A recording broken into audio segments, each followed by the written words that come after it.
నియోజకవర్గానికి ఒక చదువుకున్న ఎమ్మెల్సీ గారు సిద్ధాంతాలు కట్టుబడి ఉండే కమ్యూనిస్ట్ నాయకుడు. మా ఇద్దరికి కొన్ని సిద్ధాంతాలు ఉన్నాయి. ఎవరో ఈ మధ్య ఏదో మాట్లాడుతున్నారు. నేను ఏదైనా మాట్లాడితే మంత్రి పదవి రాలేదని మాట్లాడుతున్నారు. అది మంత్రి కావాలంటే ఎలిమినగర్ పోర్ట్ చేసుకొని మంత్రి ఇస్తామని చెప్పిర్రు. నాకు వద్దని, నాకు మునుగోడు ప్రజలు కావాలని నేను ఇక్కడికి వచ్చిన. నన్ను ఎవరన్నా నీకేం కావాలి, మంత్రి పదవి కావాలన్నా, మునుగోడు ప్రజలు కావాలన్నా, మునుగోడు ప్రజలు అభివృద్ధి కావాలంటే నేను మునుగోడు ప్రజలు కావాలి, అభివృద్ధి కావాలంట. అందులో అనుమానం లేదు.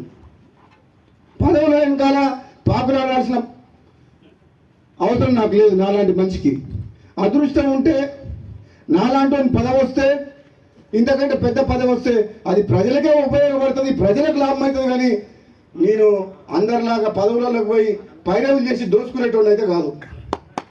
ఎవరికి కావాలి పెద్ద పెద్ద పదవులు? పదవులు అడ్డం పెట్టుకొని రాజకీయాలకు వచ్చి, రాజకీయాలు అడ్డం పెట్టుకొని పదవులకు వచ్చి వేల కోట్లు దోచుకునేటానికి వారికి పదవులు కావాలి. రాజగోపాల్ రెడ్డికి ప్రజలు కావాలి, రాజగోపాల్ రెడ్డికి ప్రజల అభివృద్ధి కావాలి, సంక్షేమం కావాలి. నేను మళ్ళీ చెప్తున్నా, ఈరోజు నేను కావాలనుకుంటే మంత్రి అయ్యేవాడిని. కానీ నా స్వార్థం కోసం అని చెప్పేసి, నేను పదవి కోసం అని చెప్పి నేను పోలే. నేను మళ్ళీ ప్రజల కోసమే, మళ్ళీ పార్టీ మారి కాంగ్రెస్లోకి వచ్చి, మీరు ఇస్తానని హామీ ఇచ్చిండ్రు, ఇస్తారా ఇవ్వరా అది మీ ఇష్టం.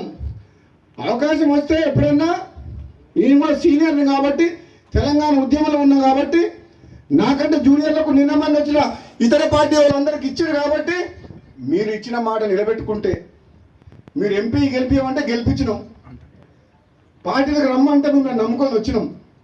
ఇస్తారా ఇయ్యరా అది మీ ఇష్టం. కానీ నేను మాత్రం పదవుల కోసం ఎవరింటికి పోయి కాలు మొక్కి మనసు చంపుకొని దిగజారడం మాత్రం జరగదు. నేను బతుకున్నాగా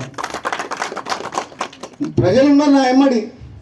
నాకు కావాల్సింది ప్రజలు, వాళ్ళ బాగోగులు, ఈ నియోజకవర్గ అభివృద్ధి.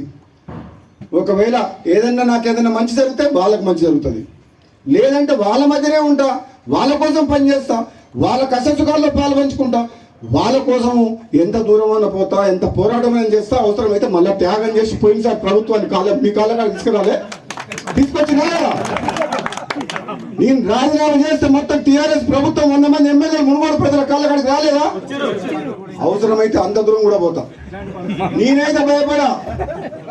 మీ అందరికి మాటిస్తున్నా. మళ్ళా ఈరోజు లచ్చమ్మగూడ సబ్స్టేషన్లో ఇక్కడికి వచ్చి నిరాకరించమంగా, నేను ఏదైనా మంచి పని చేస్తే మీకోసం చేస్తే తప్పితే, త్యాగమైన పోరాటమైనా మీరు తలదించుకునే పని నా ప్రాణం పోయినా చెయ్య.